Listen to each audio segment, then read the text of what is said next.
And in our co-main event for UFC 296, we have Alexandre Pantoja at around minus 165 odds, taking on Brandon Royval at plus 140 for the 125-pounder championship of the UFC. Pantoja, the story's been out on this guy, man. His skills are insane. He's one of the most well-rounded and great at every level fighters that you will see, regardless of the division. And it adds into what you've always said about the flyweight division, Rick. You take a look at the polar opposite of them, heavyweight. If you are good at one thing, you will be a ranked heavyweight fighter. In flyweight, you have to be super well-rounded because it is impossible to finish dudes when they weigh that low in how many pounds they are. Pantoja can wrestle. He's got high-level Brazilian jiu-jitsu. He slows down a bit in the final 2 rounds. My only complaint against him that I saw in some of his more recent fights, I feel like he slows just a little bit. But, I mean, that's something that as he continues to fight more 5-round fights, he will grow into. He will be fine. I think the striking is great with him too. The thing is, this one's really interesting because, yes, he beat Royval the last time out. This is a rematch indeed. But Royval is the chaos master. And I touched on it in the preview of the podcast in the first few minutes. That should be Royval's nickname, man. Fuck Raw Dog. He should be chaos, not Colby Covington. He's great in crazy situations. And he loves throwing the elbows and knees to create that shitstorm of what's going on in the octagon. However, the chaos can bite him in the ass if he gets caught. And I think that's where I kind of give Pantoja the edge. But and on one last thing, and I'll kick it over to you. In the last fight, Royval looked really solid against him. Like, he looked like he was doing great work. And then Pantoja caught him because of the chaos. Like, he found that gap and was able to submit him. So kind of interested to hear what you think on this one because I know you're a huge Pantoja fan, but also you and I both are fans of Royval's game too. We have to be honest. Yeah, I mean, I love both these guys. And it's a shame that, I mean, I've ridden Pantoja all the way to the top, picked him as a big dog or a sizable dog against Brandon Moreno, as well as Alex Perez, where he was a favorite, and Royval in that first matchup as well. So 3-0 picking my last 3 fights for Pantoja. But, I mean, it's an incredible test with Royval. And as you mentioned we didn't really get much time in that first matchup because the finish was so quick. And we could likely see something similar to this in this matchup as well because while Royval was finished in that first matchup, and it looks on paper like, all right, you were choked out in the second round, like probably got dominated in that matchup. If you watch that fight, you understand just how slippery both these guys are. And like you said, it's the scrambles where Royval is on a different level than pretty much anybody else. Like, I would say Aljamain Sterling is right there with him as far as just the speed and like that propensity to, as soon as you get into a bad situation or as soon as that guy tries to reverse, you're already 2 steps ahead. You're already swinging around to get that other leg. And there's few that are as quick as Royval in that sense and as lethal as well. The only person that I would say is more lethal in this division is Pantoja. He is a finisher to the highest degree, as is Royval, obviously. Royval 7 finishes in his 8 UFC fights. Just as you were saying with the heavyweights, where it's one skill masters all, and flyweight, it's you have to have a little bit of everything. Similar in the same sense that in heavyweights, you're always getting finishes. In flyweights, you don't really get any finishes. You got 2 guys that have an incredible amount of finishes on their record. And I think that we see one here again tonight. But I think that we could have a really, really close fight on our hands. I don't think the odds really reflect that well enough. Royval now 5-2 in his UFC run. Could have been 6-1. The Brandon Moreno fight, he had a shoulder injury back in that first round. I'm not gonna say he would have won that fight. He probably would have lost that fight, for being honest. But you don't know, and you don't know, especially in flyweight.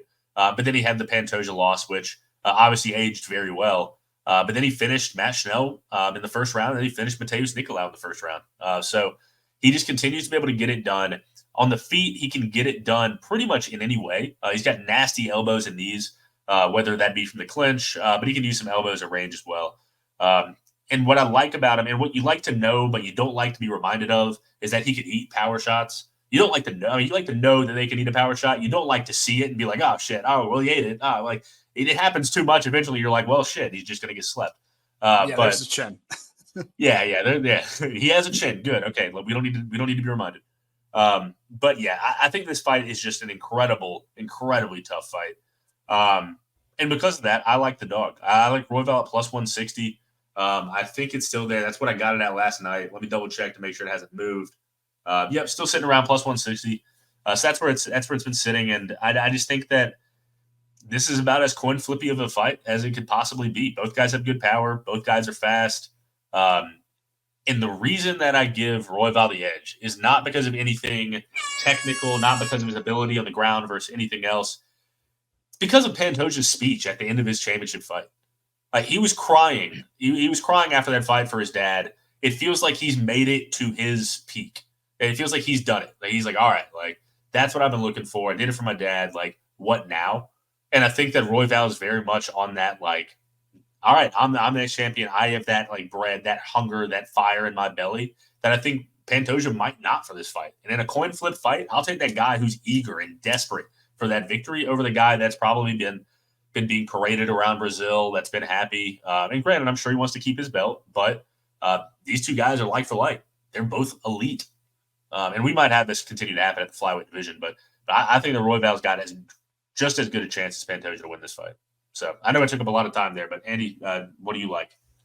I'm glad you did, because you are super knowledgeable about the top of the flyweight division, and I'll be the first one to admit that. I am a Brandon Moreno homer, so I'm not the biggest Pantoja guy, but I actually am going to go with Pantoja as my pick in this one. I think Pantoja is just a tick above Royval in the sense that he is a more skilled mixed martial artist. I feel like he is spectacular on the ground, where Royval has no chance of submitting him on the ground. I think Royval's best chance to win is going to be on the feet, finding some awkward angles and putting his lights out. What I do think with Pantoja is that he's not going to let that happen. I've seen a lot of stuff where it's Royval looked really good against Pantoja the last time they fought, and then Pantoja caught him. I mean, who's to say? That was 2 years ago. So who's to say Pantoja hasn't taken the time, gotten better? We know for a fact he's become a better fighter and has become the champion of the division, and has now reviewed that tape so many times and probably feels like he did lose that fight. That is one where you kind of feel like, oh shit, if you're a Royval better there, it's damn, I thought I had it there. But I think that he's going to make the necessary improvements to be ready to weather the storm. I agree with you. There is a worry for me that he has hit his peak, but it's just one of those where I feel it deep down in my gut with Pantoja. And because the odds have moved from around plus 200 when they opened up to around plus 160 where you're grabbing it now, I'm not going to bet it yet. So make sure to follow me on Twitter at AndyHH Sports. I will tweet out my play for this one if I end up siding with Pantoja and the juices where I like it, because I do like him to maintain the belt, and we will see. And still. So Rick and I are splitting picks here. He's got Royval to win as well as he's picking him.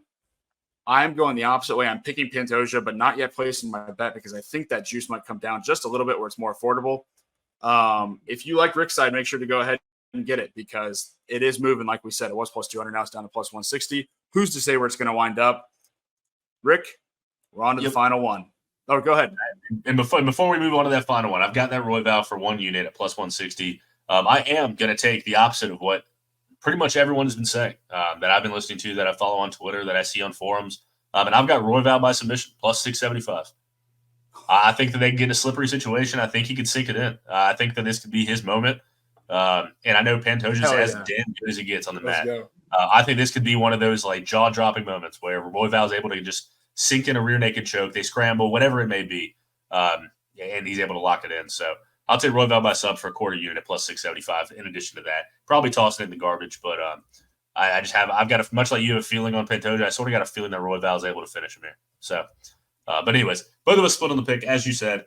On to the main event where we have Nerds and Virgins, Colby Covington facing England's finest, Leon Edwards. We'll see you there.